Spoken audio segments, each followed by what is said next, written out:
Фильм Испанияда 1981 жылы Адольфо мен Лола есімді әдемі жұптың үйлену тойынан басталады. Рәсім аяқталғаннан кейін Лола өзінің протез аяқтарын реттеп жатқанда, Адольфо оның құрсағындағы егіздерге есімдер ұсынуда. Жаңа түскен ерлі зайыптылар достары мен туыстарының дәстүр бойынша лақтырған күріштермен бірге шіркеуден шығады. Алайда Лоланың көйлегінен қан ағып жатқанын көрген жұрт тына қалады. Лола аурухана бөлмесінде оянады. Жанында Адольфо мен дәрігер бар. Дәрігер жаман жаңалық айтады. Лола тісік тастап, ішкі ағзаларына қатты зақым келіп, енді бала көтере алмайтынын жеткізеді. Ерлі зайыптылар бұл жағдайға қатты қайғырады. 6 айдан кейін Лола әлі де мұңайып жүреді.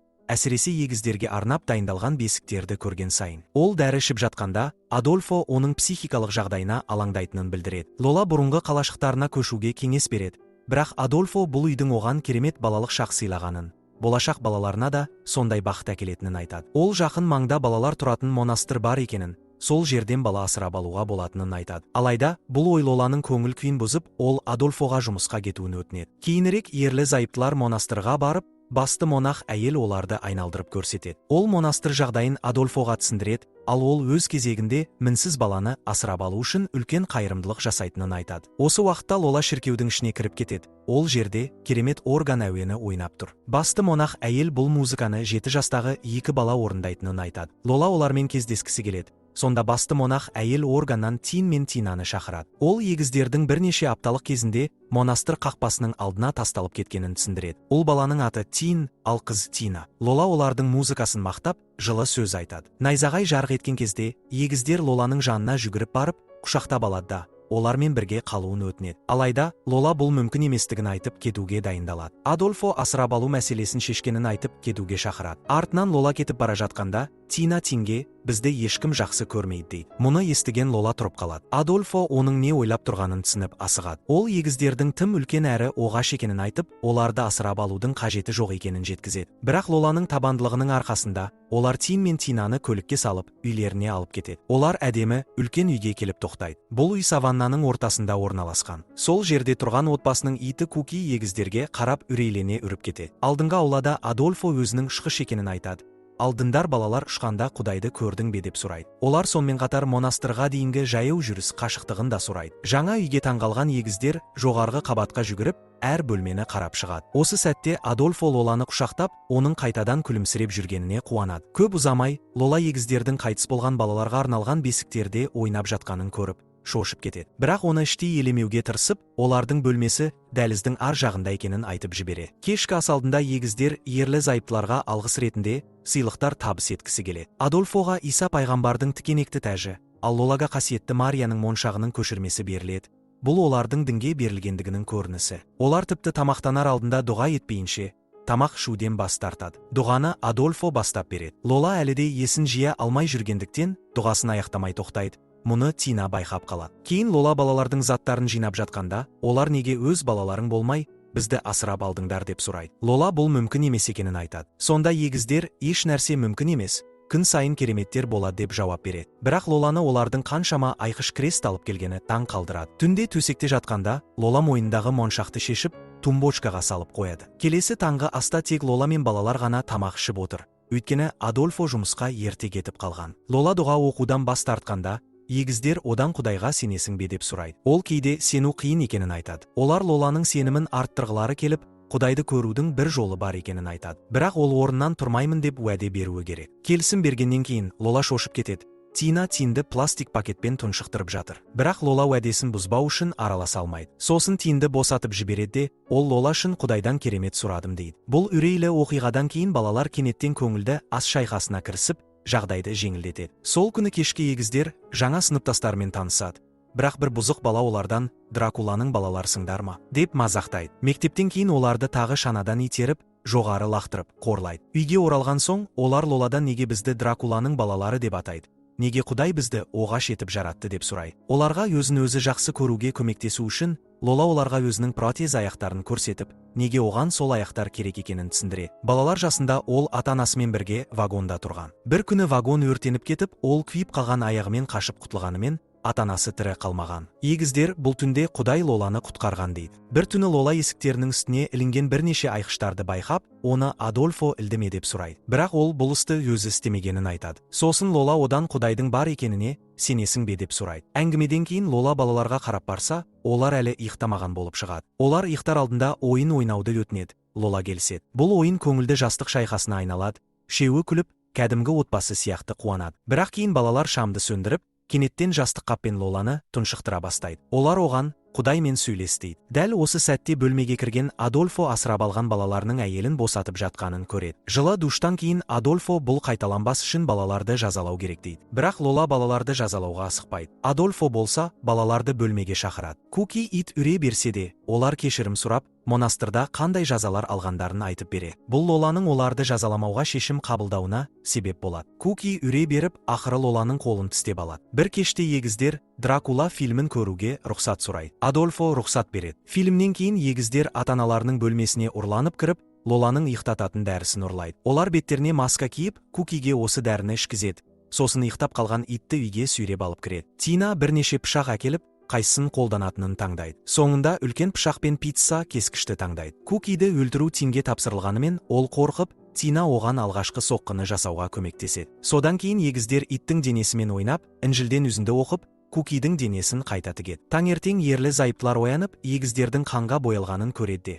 Қонақ бөлмеде Кукидің денесін табады. Олардан неге Кукиді өлтірдіңдер деп сұрағанда, Тин біз тек оның жанын тазартқымыз келді. Өйткені ол Лоланы тістеген дейді. Бұл жай ғана қайғылы түсініспеушілік екені анықталған соң, олар Кукиді егіздердің дұғасымен жерлейді. Түн ортасында Лола бөлмесінің үстінен тарсыл естиді. Қараса, егіздер тізелерімен еңбектеп жүр екен. Олар тізелеріне шанышқы байлап алған. Бұл оларға қатты жарақат түсіреді.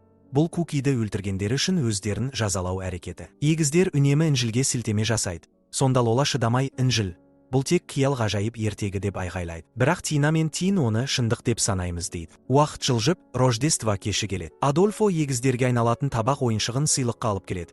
Ал Лола ас үйде тамақ әзірлеп жүр. Анасына көмектесіп жатқан Тина байқаусызда тортқа қант ұнтағының орнына жәндікке арналған усебей жаздайды. Олар кешті көңілді өткізіп жатқанда, Лола кенеттен есінен танып, ауруханаға жеткізіледі. Алайда, бұл жолы жаңалық жақсы болады. Дәрігер оның жүкті екенін айтады. Бұл нағыз керемет деп бағаланады. Келесі күні егіздер сыныптастарымен бірге Рождество күніне арналған шіркеу рәсіміне барады. Әдеттегідей, бұзық бала келіп, оларды мазақтап, тіпті киелі рухты да қорлайды. Бұл Тинді қатты ренжітеді, бірақ Тина уайымдама, Құдай оның жазасын береді дейді. Шіркеудің ішінде Лола балалар хормен ән айтып жатқан егіздерді көрмей, уайымдай бастайды. Тағы бір ана сол сияқты мазасызданып, сыртқа жүгіріп шығады. Өнер көрсету аяқталған соң, Лола жеңілдеп қалады. Егіздер шын мәнінде органда ойнап отырған болып шығады. Бірақ қуанышты сәт бұзылады. Бұзық бала қанға боялып, әрең жүріп шіркеуге кіріп, есінен танып қалады. Үйге келген соң, Лола егіздерге балаға не болғанына қатыстары бар ма деп сұрайды. Бірақ олар жауаптан жалтарады. Келесі күні бұзық баланың анасы Лолаға қоңырау шалып, баласының комада жатқанын, оны соңғы рет егіздермен көргенін айтып, күдік білдіреді. Сезігі күшейген Лола монастырға барып, басты монах әйелден Тин мен Тинаның бұрын басқа балаларға зорлық көрсетпегенін сұрайды. Бірақ ол егіздердің жақсы, қалыпты балалар екенін айтып, Лоланың сенімге деген сенімсіздігі мен параноясын кінәлайды. Ол егіздер Інжілді дұрыс түсінбей жатқанын да айтады. Лола өз пікірінде тұрып, бірақ басты монах әйел оны құшақтап, Құдай осында. Жарыққа ұмтылудан ешқашан бас тартпа дейді. Сол түні Лола балалар ұйықтап жатқанда, олардың Інжілінің ішінен Кукиді өлтіріп жатқан суретті тауып алады. Сондай-ақ олар бір баланы жаралап жатқан тағы бір сурет салыпты. Бұл суреттерді алып, Лола Адольфоға көрсетпекші болады. Бірақ ол Лоланың сөзін тыңдамай, бәрін тым асыра сілтеп жатыр деп есептейді. Келесі таңертең егіздер Інжіл мен айқыштардың жоқ екенін байқап, дүрбелеңге түседі. Лола олардың бәрін жәшікке салып, кілттеп тастап, олар ересек болғанша дінге тыйым салатынын айтады. Егер бұл ережені бұзса, оларды қайтадан монастырға жіберемін деп қорқытады. Келесі күні Лоланың шашы тісе бастайды. Ол мұны егіздердің Құдайға қарсы шыққаны үшін жазалауы деп ойлайды. Тағы да Адольфо балалардың жағына шығып, Лоланы есінен ауысты деп санайды. Бұл үлкен жанжалға айналып, Адольфо балалармен ойнауға кетіп қалады. Көп ұзамай Лола бұзық баланың анасынан баласының қайтыс болғанын естиді. Ол Адольфодан өзін егіздермен жалғыз қалдырмауын өтінеді. Бірақ ол жұмысқа кетуге мәжбүр болады. Егіздер Лоладан неге енді бізді жек көресіз деп сұрайды. Адольфо оларға Лоланың әлі де оларды жақсы көретінін айтып, таңертең оған қамқорлық көрсетуді сұрайды. Таңертең Лола оянғанда, қолы төсектің шетіне сәндік ленталармен байланғанын көреді. Тин көңілді көрініс жасап, Тина қант немесе у араласқан сүт дайындайды. Олар Лоланы бұл сүтті ішуге мәжбүрлейді, ал ол бас тартқанда инемен қорқытады. Бірақ Лола өзін босатып алып, пышақ ұстап, ас үйге секіріп жетіп, егіздерге шабуыл жасай жаздайды. Дәл осы сәтте Адольфо қолында гүлмен кіріп келеді. Бәрі Лоланың реакциясына таң қалады. Бала дүниеге келген соң, Адольфо Лоланы тыныштандыруға тырысады. Бұл таңғы асты дайындауға балаларға өзі айтқанын мойындайды. Лола сәбиді құшағына алған кезде Адольфо егіздерді шақырады, және ол оларға баланы сүйіп алуға рұқсат береді. Лола баланың шоқындырылуын қаламайды, бірақ егіздер мен Адольфо бұл туралы дауыс беру керек деп санайды. Жаз келгенде отбасы үйде демалып жатады. Балалар бассейнде ойнап жүр, Адольфо верандада футбол көріп отыр, ал Лола ас әзірлеп, сәбиге қарап отыра. Жұмыртқа таусылғанын байқаған ол тауық қораға барып келеді. Осы сәтте егіздер бауырларын бассейннің қасына апарып, оны шомылдыруға шешім қабылдайды. Олар Інжіл мен сәбиді алып, бассейнде өз беттерінше рәсім жасамақ болады. Сәбиді суға төңкеріп батыра бастағанда, Лола жүгіріп келіп, оларды тоқтатып, егіздерді ұрады. Ол Адольфоны әке ретінде жауапсыздықпен қарады деп айыптайды. Ақыры Адольфо өзінің қателігін түсінеді де Інжілді өртеп жібереді. Ерлі зайыптылар егіздерді монастырға қайта жіберуге шешім қабылдайды. Кешкі ас кезінде Лола өзін кінәлі сезінеді. Егіздерді жаман ана болғандықтан жібергендей күй кешеді. Бірақ күйеуі бұл тақырыпты қозғамауды сұрайды. Олар ұлдарының алғашқы айын мейрамханада атап өтеді. Бірақ Лола егіздермен бұл қуанышты бөлісе алмағаны үшін күйзеледі. Адольфо бақытты болғылары келсе, өткенге емес, болашаққа қарау керек дейді. Монастырда басты монах әйел Інжілден әділеттің жеңетіні жайлы үзінді оқып жатыр. Ал мейрамханада Лола күйзеліске түсіп, баланың жылауына да мән бермейді. Бұл күйі Адольфоға да әсер етеді. Жолда келе жатып, ол бірдеңе жолды кесіп өткенде тоқтап қалады. Үйде Лола баласын ұйықтатып, дауылда сықырлап тұрған терезені жабады. Адольфо теледидар көргісі келеді, бірақ Лоланың үнсіз неке жүзігін шешіп қойғанын байқайды. Ол жалбарынып кетпеуін сұрайды, жақсы әке болуға уәде береді. Сосын антеннаны жөндеуге шығады. Теледидар қайта қосылса да, Адольфо үнсіз қалады. Лола ас үйге келгенде таңсыз әуенді естиді.